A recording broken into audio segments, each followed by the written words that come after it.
So I've got the water flow going pretty well. I'm gonna turn this guy almost, well, I'll turn him all the way off. A little slight adjustment makes a big difference in the flow.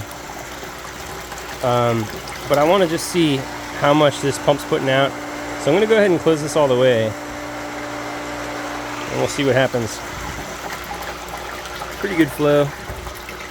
The whole pipe is almost full of, you know, from discharge. So that's just indicates to me how fast this flow can go. Just so I get a sense of that, because once it's underwater, it's harder to see how much flow is coming through there. So I would say, like, that's decent. It's not blasting. And I'm wondering if I can just leave it, if I can send 100% of the pump through the drums without it. The limiting factor is whether or not this, you know, will spill over. Like, will everything gravity feed through all 4 of these drums fast enough that the flow rate won't overwhelm this vortex tank? So we shall see. I'm very interested. I got all day to like putz around with it. So now when that starts to fill, like we showed last time, it'll go into this next drum and start to fill it up. Something about just watching the water crest over that is fun.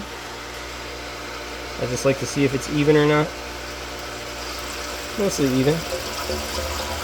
So in you go.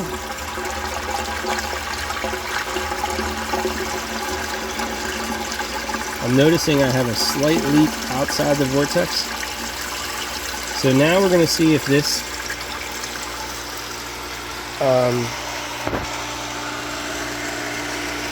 boo. So I'll have to fix that. I might just send some more glue in there. If that fills up and starts to look like it's going to overflow, we'll have to back the flow rate off a little bit. So far so good. Now of course it's going into this baby and filling this guy up. Man, the heat coming out of this drum is pretty cool.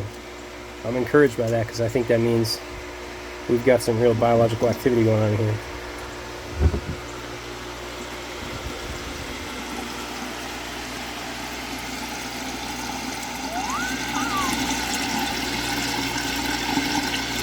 It didn't really work.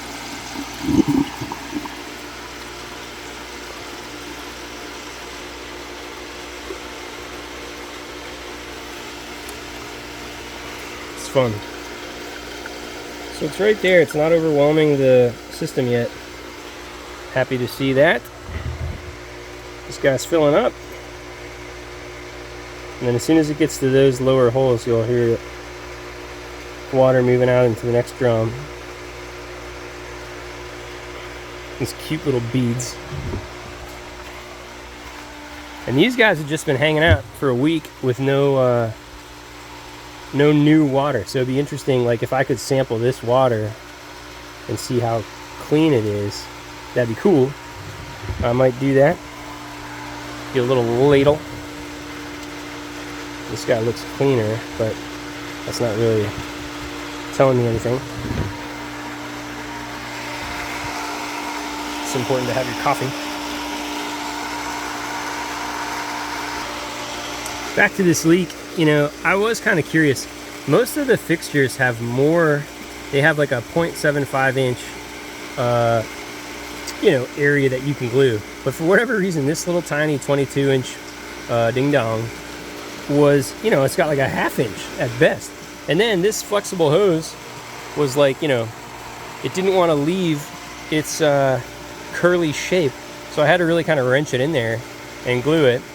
So I'm not too surprised that this was the one area that has a small leak, because there was so much force to push it in there, and it's such a tiny gluable surface area. All right, so you can see I am overwhelming the drums so far with the flow rate. So I'm gonna just let that go. This guy is finally, so the return is happening, but I need to see if this is gonna essentially overtop. So once this all is kind of like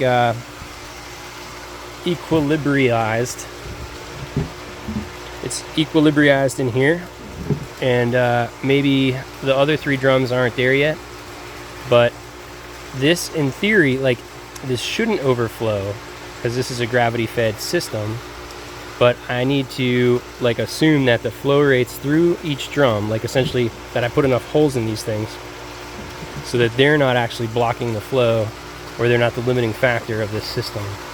And I'm not positive that that's the case. But also I can just back the flow rate down from the pump. And I'm kind of glad that I have to do that because, as you recall, like these babies, the water is cut off from going back to the pool right now, which is fine. But I thought, like, you know, it'd be kind of fun to have a percentage of the water coming into the drum system and a percentage of it going back to the pool unfiltered, just to kind of agitate the pool a little bit. Because as you can see, the dumping of this drum is not going to really, it's not going to agitate the corners of the pool where algae tends to like stack up. So what I was hoping to do, as I showed in earlier videos, was like get a little like swirl action in the pool so that I wouldn't have stagnant areas and I wouldn't have algae kind of like stacking up like that. So I don't know, we'll see. But I think I will be able to put a little bit of flow back into the pool because this looks to be overwhelming the vortex. Got a little bit of room left, but not much. But as you guys know, the greater the amount of volume on top of that pipe, the greater the head pressure pushing everything through these other drums. So you got gravity now really kind of assisting with the flow. And the taller this water gets on top of the front end of this filter setup, the more volume is going to be shoved through and out the pipe. So we still got a little ways to do. It almost looks like it's equilibrating,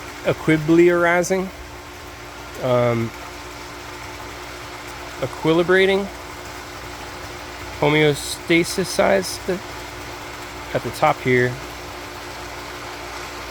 homeostatinizing at the top, steady state. I hope that we can get there without having to turn the flow rate down. And it looks like it's, I mean, it's been hanging out here for quite some time now. I'm measuring off of the dirt. See, that guy, he's not going under. Seems to be staying right there. What'll be interesting is to see if this water starts to go down a little bit as it equilibratizes through the drum setup. One silver lining of having to drain this drum is it was light enough that I could back this board out and chop it so that I could, you know, run that pipe through there and get to the waste. It's going to go down and out once I install the waste PVC today. All right, that's enough for this video. I think that this is going to hold. Nah, actually, I take it back because this is still going up. My dirt is now underwater that I was using to measure from. Slightly, but it's underwater. So I will probably have to back this flow rate off, which I'm glad for. So that's good. Thank you, Lord.